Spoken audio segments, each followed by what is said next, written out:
Hi friends, welcome to my channel. ఈరోజు వచ్చేసి దోసకాయ పచ్చడి రెసిపీ చూపిద్దాం అనుకుంటున్నానండి. ఇది దోశల్లోకి కానీ, రైస్లోకి కానీ, ఇడ్లీలోకి కానీ చాలా బాగుంటుంది పచ్చడి అయితే. ముందు దోసకాయని శుభ్రంగా కడిగేసుకొని ఇలా తొక్క లేకుండా చెక్కేసుకున్నానండి. తర్వాత చూస్తున్నారు కదా, చిన్న చిన్న ముక్కలుగా అయితే కట్ చేసి పెట్టుకున్నాను. బాగా చిన్న ముక్కల కింద కట్ చేసుకోవాలండి. దోసకాయ అప్పుడు మనకి వేగేటప్పుడు పచ్చివాసన లేకుండా ఉంటుంది. మొత్తం ఈ పచ్చడి రెసిపీ చూసే లోపల ఒక లైక్ అయితే ఇవ్వండి. అలానే ఒక 12 పచ్చిమిరపకాయలు అయితే తీసుకున్నానండి. ఒక బాండీ పెట్టేసుకుని కొద్దిగా ఆయిల్ అయితే వేసేసుకున్నాను. పచ్చిమిరపకాయలు పేలుతాయి కదండి, అందుకని చిన్నగా ఘాటు పెట్టుకుని పచ్చిమిరపకాయలు అయితే వేయిస్తున్నానండి. ఏ పచ్చడికైనా సరే పచ్చిమిరపకాయలు బాగా ఫ్రై అయితేనే టేస్టీగా ఉంటుందండి, లేకపోతే పచ్చి పచ్చిగా ఉంటుంది. పచ్చిమిరపకాయలు ఫ్రై అవ్వాలి, అప్పుడే మనకి రోటి పచ్చడి కానీ ఏ పచ్చడి అయినా మనకి టేస్టీగా ఉంటుంది. చూస్తున్నారు కదండి, ఈ విధంగా రావాలి పచ్చిమిరపకాయలు. పచ్చిమిరపకాయలు వేగిన తర్వాత ఇందాక మనం కోసి పెట్టుకున్న దోసకాయ ముక్కల్ని వేసేసుకుని వీటిని కూడా వేయించుకుందాం అండి. 2 బౌల్స్ అయినాయండి దోసకాయ ముక్కలు. ఒక 12 పచ్చిమిరపకాయలు అయితే వేసాను.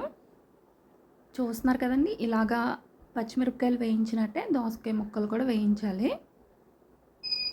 దోసకాయ ముక్కలు కొంచెం మగ్గితే వేగితే చాలండి, మరీ బాగా అయిపోక్కర్లేదు, అలా అని పచ్చిగా కూడా ఉండకూడదు. కొద్దిసేపు ఒక 5 మినిట్స్ చూస్తున్నారు కదా, బ్రౌన్ కలర్ వచ్చే వరకు లైట్ బ్రౌన్ రావాలండి. వేయించుకున్న తర్వాత జీలకర్ర, ఎల్లుల్లిపాయలు వేసానండి. ఒక 1/2 టేబుల్ స్పూన్ జీలకర్ర అయితే వేసాను. అలానే 1 టేబుల్ స్పూన్ ఉప్పు అయితే వేసానండి. ఉప్పు సరిపడినంత వేసుకోండి తర్వాత పచ్చడి చూసిన తర్వాత. అలానే కొద్దిగా చింతపండునైతే వేసానండి. వేసిన తర్వాత ఇది కొంచెం చల్లారాక మిక్సీ గిన్నెలో అయితే వేసాను. మిక్సీ పడదామండి. ఈ లోపల పోపులను అయితే రెడీ చేసి పెట్టుకున్నాను. కరివేపాకు, జీలకర్ర, ఆవాలు, ఎండుమిరపకాయలు, అలానే ఒక 3 ఎల్లుల్లిపాయలు అయితే వేసానండి. పోపుకి ఇలా రెడీ చేసి పెట్టుకున్నాను. ఇందాక పచ్చడిలో ఎల్లుల్లిపాయలు వేసాను కదండి ఆల్రెడీ, అందుకని ఇందులో అయితే తగ్గించాను. కరివేపాకు కూడా వేసుకుంటే ఏ పచ్చడికైనా టేస్టీగా ఉంటుందండి. ఈ లోపల పచ్చడిని అయితే మిక్సీ పట్టేసి ఒక డబ్బాలోకి అయితే తీసుకున్నానండి. ఇదిగోండి, ఈ విధంగా అయితే ఆడుకోవాలి. బాగా పలుచగా చేసుకోకూడదు, వాటర్ అనేది యూజ్ చేయకూడదు. ఇందులోనే దోసకాయలోనే వాటర్ ఉంటుంది కదండి. అలానే బాండీ పెట్టేసుకున్నాను పోపుకి. ఇప్పుడు ఈ పచ్చడికి పోపు అయితే పెట్టుకుందామండి. ఎల్లుల్లిపాయలు, కరివేపాకు, జీలకర్ర అవన్నీ కూడా చూపించాను కదండి. ఆ పోపులు అయితే బాగా వేయించుకోవాలి. వేయించుకున్న తర్వాత ఈ పచ్చడిలో అయితే కలిపేద్దామండి.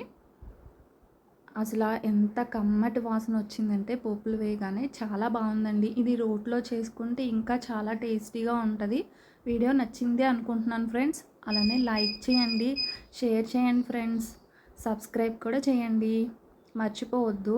నెక్స్ట్ వీడియోలో మళ్ళీ కలుద్దాం. Bye friends. కామెంట్ అయితే మర్చిపోకుండా చేయండి.